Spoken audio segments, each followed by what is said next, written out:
है जो इस अभिमानी के अशुभ बोल को असत्य कर दिखाए? आगे बढ़ो वीरों और सिद्ध कर दो इस देश में वीरों की कोई कमी नहीं।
क्या मेरी पुत्री सीता,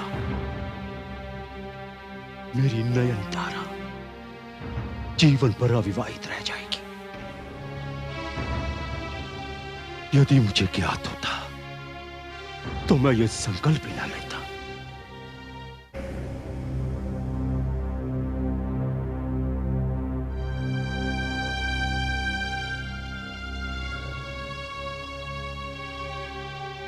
इस शिवधनुष को मेरी पुत्री सीता बाल्यकाल में हंसते हंसते उठा लिया करती थी। उसे आज उसे कोई टस से मस भी नहीं कर सका। मुझे ज्ञात नहीं था कि यह धरती वीरों से रिक्त हो गई है। सभी क्षत्रिय नपुंसक निकलेंगे। बस कीजिए मिथिलेश, बस कीजिए। आपको समस्त क्षत्रियों का अपमान करने का कोई अधिकार नहीं है। ईश्वर की सौगंध, यदि मेरे ज्येष्ठ भ्राता श्री राम और गुरु विश्वामित्र यहां नहीं होते तो मैं ये धनुष तो क्या हिमालय को भी उठाकर दूर फेंक देता। आकाश में कड़कती हुई बिजली को अपने हाथों में थामकर दो टुकड़ों में कर देता। नभ में चलते हुए तारों को इन हाथों में दबाकर मसल कर रख देता। आपने क्षत्रियों का शौर्य देखा कहां है मिथिलेश? नहीं अनुज, मिथिलेश हमारे आदर योग्य हैं। उन्होंने जो कुछ कहा वो किसी को अपमानित करने के लिए नहीं, ये तो एक पिता की व्यथा है। क्षमा मिथिलेश।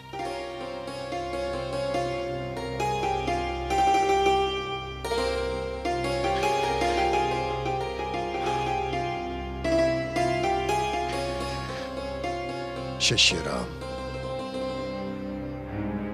मेरे लिए मिथिलेश का दुख असहनीय हो रहा है। जाओ और महाराज जनक का संताप मिटा दो।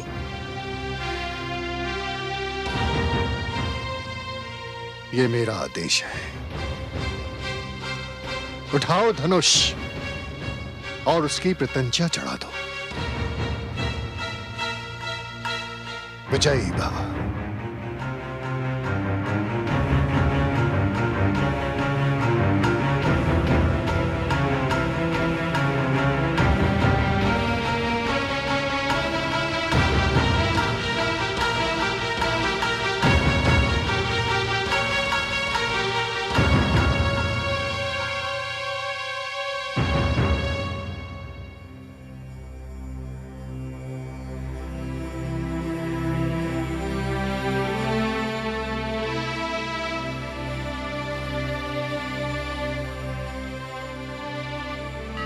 हे उमा महेश्वर, गुरु का आदेश सर्वोपरि होता है, उसका पालन करने की शक्ति दीजिए भगवान। मैं आपके चरणों में आवाहन करता हूं कि मेरे मन की अन्य सारी इच्छाओं, आकांक्षाओं को त्यागने में मेरी सहायता कीजिए। हे हि गौरी शपिनाकपाणे शशांकमौले वृषभाधिरूढ़ देवाधिदेवेश महेश नित्यं ग्रहाण पूजां भगवन् नमस्ते।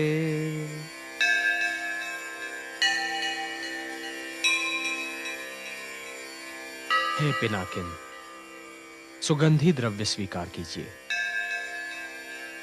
ओम त्र्यंबकं यजामहे सुगंधिं पुष्टिवर्धनम् उर्वारुकमिव बन्धनात् मृत्योर्मुक्षीयमामृतात्।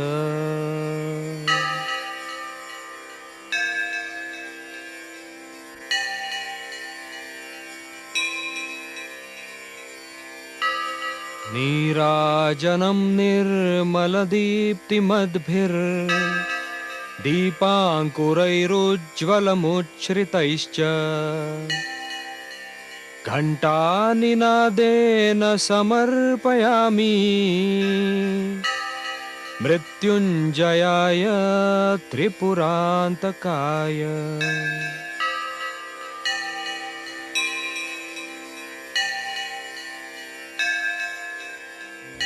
हे विष्णु वल्लभ, हे अंबिकानाथ, हे वीरभद्र, शक्ति दो, शक्ति दो भगवान, शक्ति दो।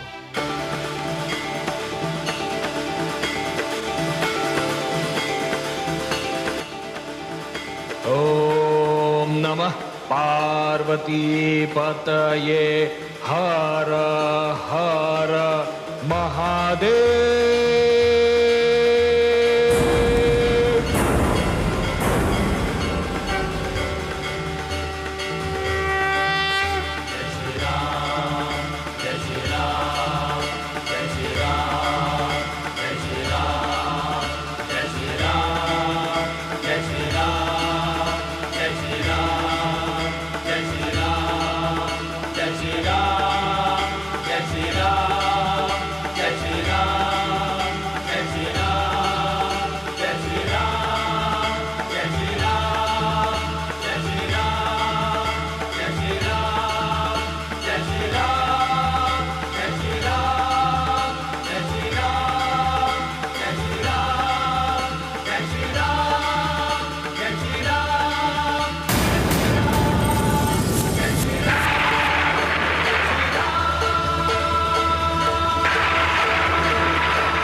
कैसी विचित्र ध्वनि है जिसने धरती आकाश सबको हिला दिया है। अवश्य ही किसी ने मेरे आराध्य एवं गुरु शिव का धनुष तोड़ दिया है। जिसने भी ये दुस्साहस किया है, ईश्वर की सौगंध, उसने स्वयं की मृत्यु को निमंत्रण दिया है।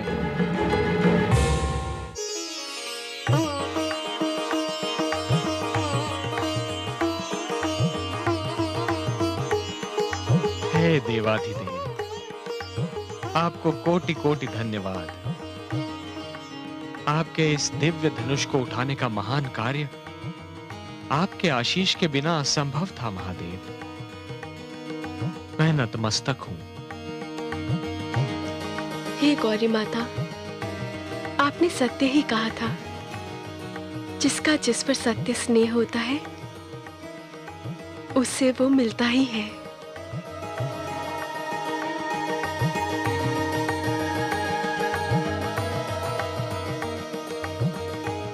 हे क्षत्रियो, जिस प्रकार अंधकार में मनुष्य को कुछ नहीं सूझता और वो ठोकर खा जाता है, मैं भी अपने दुख में ऐसे ही डूबा हुआ था और मेरे मुख से वो सब अपशब्द निकल गए जो अनुचित और शिष्टाचार के प्रतिकूल थे। मुझे सब अपनी कही हुई अपमानजनक बातों के लिए खेद है। कृपा करके आप सब मुझे क्षमा कर दीजिए।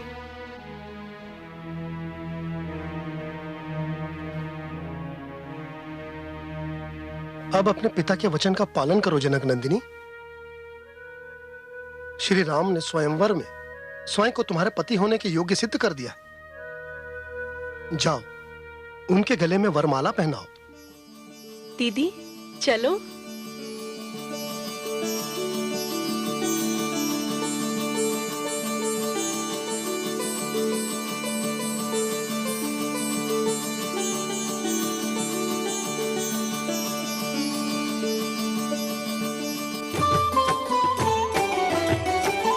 मंथर गति नैना अकुलाने, चली विजय माला पहिराने। लजवंती सिय रूप निराला, रघुवर कंठ डारी दई माला। रघुवर कंठ डारी दई माला। रूप निहारत मिथिला वासी, राम सिया जोड़ी सुख राशि। हर्षत देवन रखिए जोड़ी, जुगत रूप महिमा नहीं थोड़ी। जुगत रूप महिमा नहीं थोड़ी।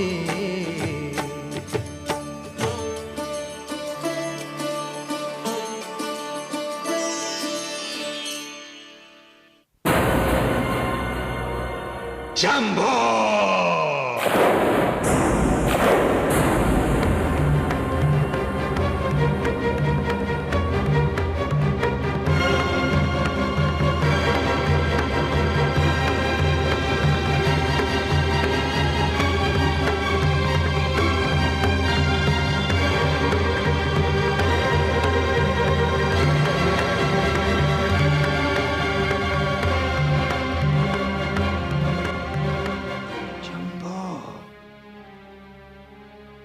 कौन है ये दुस्साहसी?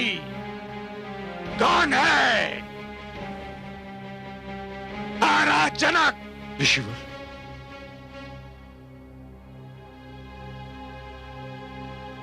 हे प्रभु, हे ऋषिवर, हे परशुराम, क्षमा क्षमा। मैंने भगवान शिव के समक्ष ये प्रतिज्ञा ली थी कि जो भी इस शिव धनुष को उठाकर इस पर प्रत्यंचा चढ़ाएगा, मैं उसी से अपनी पुत्री सीता का विवाह करूंगा। तुम्हारी प्रतिज्ञा का संबंध इस धनुष को उठाने एवं उस पर प्रत्यंचा चढ़ाने से था, इसे तोड़ने से नहीं। जिसने भी यह अपराध किया है, वो मेरे सामने आए।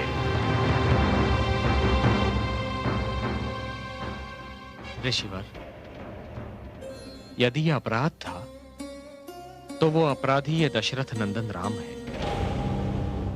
किंतु मेरा विश्वास कीजिए ऋषिवर, मैंने यह अपराध जानबूझकर नहीं किया है।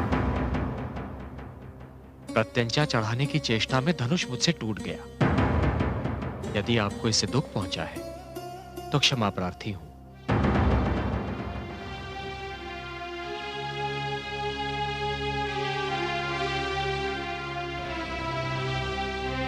हे मुनिवर, जबकि ये कोई अपराध नहीं है, फिर भी मेरे भ्राताश्री की विनम्रता देखिए कि उन्होंने आपसे क्षमा मांग ली। बालक, ये बातें तेरी समझ में नहीं आएंगी। मैं इसे अक्षम्य मानता हूं। तब तो इसे कोई शिव का दास ही तोड़ सकता है मुनिवर। लक्ष्मण, यदि कोई दास अपने स्वामी की अवहेलना करे तो उसे भी क्षमा नहीं किया जा सकता। शिव धनुष को तोड़ना एक ऐसा अपराध है जिसका न्याय केवल दंड है। क्षमा करें मुनिवर, क्षमा करें। हम भाइयों ने खेल खेल में न जाने कितने धनुष तोड़े, उसका तो आज तक किसी को बुरा नहीं लगा। इस धनुष में ऐसी क्या विशेषता है जो आप इतना क्रोधित हो रहे हैं? मिथिलेश के भंडार में न जाने कब से ये यूं ही पड़ा हुआ था। क्या हुआ जो प्रत्यंचा चढ़ाने से टूट गया? मेरे मुंह मत लग बालक, तू अपनी सीमा को लांघ रहा है। कहीं ऐसा न हो कि मेरा क्रोध भी अपनी सीमा को लांघ जाए। क्रोध? क्रोध हम राजपुत्रों को सुहाता है मुनिवर। आप जैसे महान ब्राह्मण को शांत रहना ही शोभा देता है। मुंह संभाल कर बात कर बालक। अच्छा, जब आपको इस धनुष का टूटना इतना ही दुखदाई ठहरा है तो आप इसे जोड़ क्यों नहीं देते? बस बस बालक, सहने की भी सीमा होती है। तू कदाचित मेरे अतीत से अनभिज्ञ है। अनभिज्ञ नहीं हूं मुनिवर, इसीलिए तो आपसे कह रहा हूं कि जब आपके पिता के तप से आपकी माता का कटा हुआ सिर जुड़ सकता है तो आपके पराक्रम से यह धनुष भी जुड़ सकता है। क्षमा ऋषिवर, क्षमा। मेरे अनुज को क्षमा कर दीजिए। लाड़ प्यार से बिगड़े हुए इस राजकिशोर को तो मैं क्षमा कर सकता हूं, किंतु तुम्हें नहीं कर सकता। तुमने मेरे आराध्य शिव का धनुष तोड़ने का जघन्य अपराध किया है। मैंने इस धरती पर 21 बार क्षत्रियों का विनाश किया है, किंतु लगता है कि अब भी मेरा संकल्प पूर्ण नहीं हुआ। आज मेरे हाथों एक और क्षत्रिय मारा जाएगा।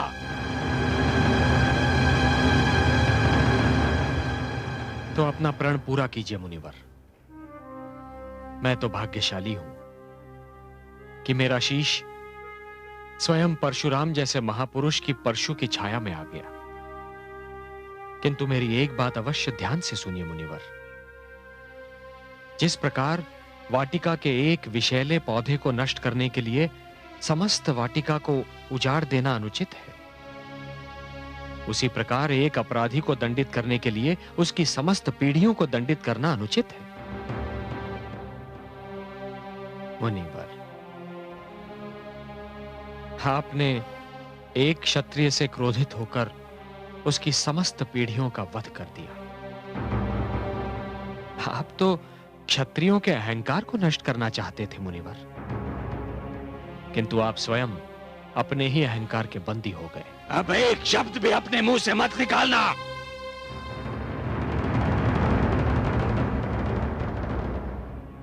क्यों मुनिवर? इसलिए कि मेरे शब्दों में आपके परशु से भी अधिक धार है। कोई अतीत के बोझ को लेकर आजीवन जी नहीं सकता मुनिवर। आप अपने अतीत के अहंकार को वर्तमान में ले आएंगे, वर्तमान से भविष्य में ले जाएंगे तो थक जाएंगे। मुनिवर, मेरी आंखों में देखकर बताइए, कौन सा आक्रोश आप हम पर निकाल रहे हैं?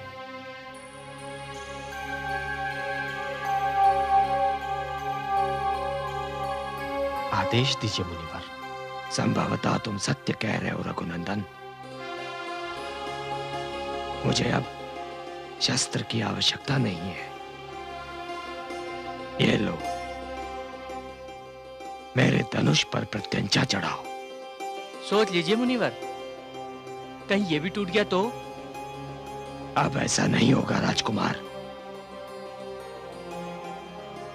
शिव धनुष के टूटने में एक संकेत था जिसे मैंने समझ लिया है। लो,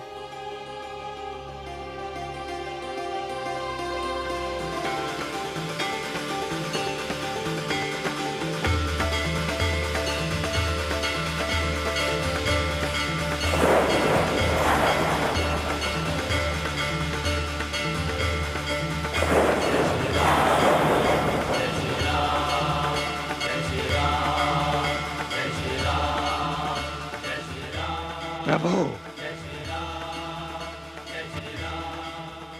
प्रभु, राम अवतार आ गया है। हे नरश्रेष्ठ, मुझसे सचमुच भूल हो गई थी। अब मैं अपने अतीत के अहंकार से उतर गया हूं। ब्राह्मण होकर भी मैं क्षत्रिय कर्म करने पर विवश हो गया था प्रभु। अब मैं संपूर्ण ब्राह्मणत्व प्राप्त करने जा रहा हूं।